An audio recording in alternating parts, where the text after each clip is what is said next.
I'm Mark Darley, President of Lloyd's Register Marine and Offshore North Asia. Yeah, so it's been interesting. So as you know, in the last 12 months, the shipbuilding in China has been in a bit of a state of recession. But really now we're starting to see the industry, and particularly here in China, the opportunities start to come back as the global market outlook within marine improves.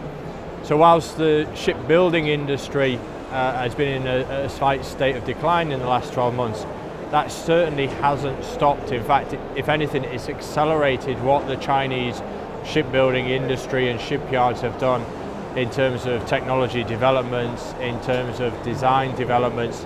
As you say, bring in more gas infrastructure, and that's LNG fueled vessels, but also large-scale LNGC designs into the market in anticipation of the market coming back in the beginning of 2020. So now with the likes of yards such as Jiangnan, such as Hudong, that base on Changqing Island, really becoming over the last 12-18 months the gas centre of excellence within the Chinese shipbuilding industry.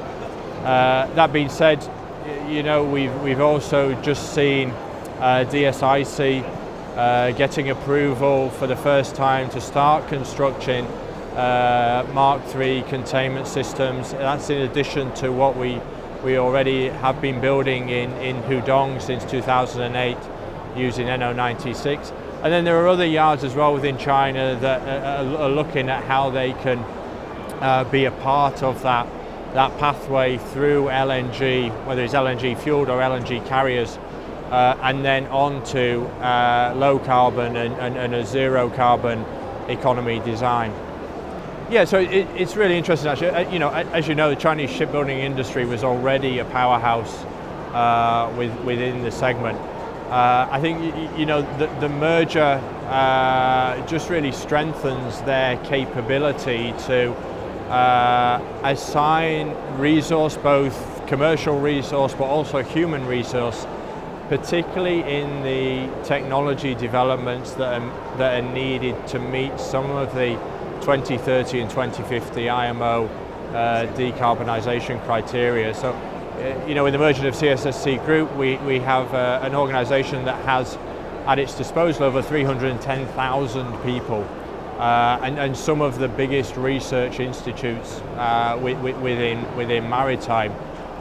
So, their ability to, like LR, collaborate across the industry with owners, with equipment suppliers, with class societies like ourselves, to act as thought leaders, I think with the merger has only been strengthened here within China. The last 12 months has been very difficult for the Chinese shipbuilding industry. If we look across all the sectors, output is 40% down in China at the end of the year here in 2019. From the bulk sector, there are 50% less bulk carriers being contracted in 2019 versus 2018, and already 2018 was quite a depressed year for bulk contracting. So that's really, that sort of, as we say in English, bread and butter of Chinese shipbuilding in terms of bulk carriers and tankers that has kept the industry in volumes and kept the industry going here in China, just hasn't been there in the last 12 months. But as I said earlier, they've really taken that on board, and because of that, if anything, they've had to accelerate their technology development to catch up with Korea, and in certain aspects as well, I'd say even go beyond what Korea is currently looking at in terms of certain ship designs and certain technologies. So. They're still a bit behind, shall we say, in terms of gas carriers, but we look at the journey that the Chinese shipbuilding industry has taken since the first gas carrier project in 2008, down to the recent deliveries in Hudong. They've significantly reduced the construction time from think originally 5 years down to about 22, 23 months for the last vessel to be delivered from Hudong.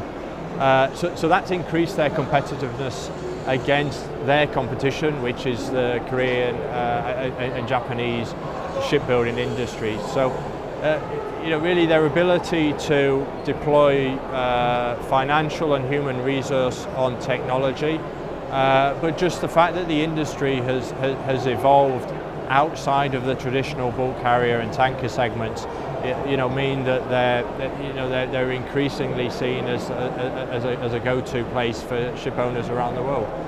As much as you asked the question about the impact of the COSCO merger, I do know global ship owners are also looking at the impact of the Korean shipbuilder merger with Hyundai Group HHI and DSME into KSOE. So there are some parallels there between the two industries, and owners can get quite emotive. They have their favourite yards, they have their favourite countries, that they have their favourite teams. But I think now we have both in China and Korea. When you look across all the facilities and all the yards, we have real sort of competition now, and for owners that's fantastic.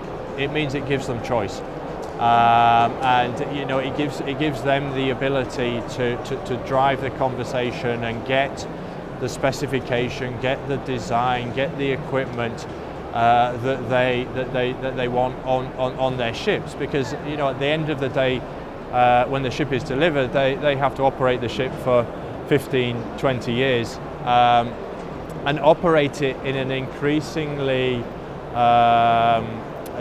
challenging environmental outlook.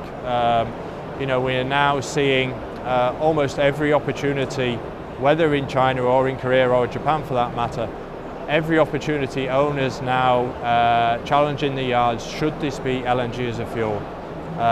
Should there be some design capability to make sure that the vessel is ready to meet the first round of IMO criteria in 2030? So an almost zero carbon ready capability within the vessel.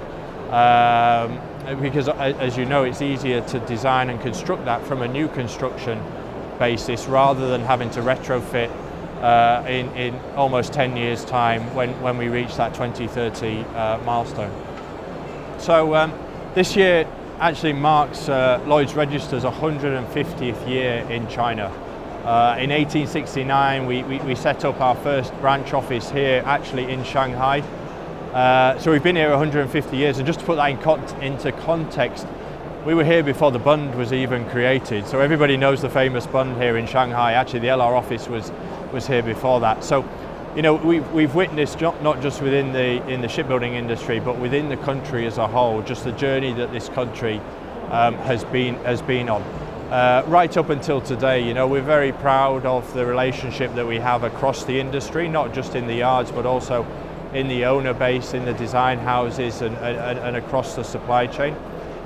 We have the largest market share in terms of order book across the shipyards here in China, and really our part is like the CSSCs, like the COSCOs, is to really act as thought leaders and drive that conversation about how maritime is going to meet some of the challenges, whether those are decarbonisation challenges or digitalisation challenges going forward. So because we've been here a long time, and we like to think that we've got a lot of relationships within the industry, because it'll be those relationships and that collaboration with the shipyard, the owner, the class society, the OEM, the engine manufacturer.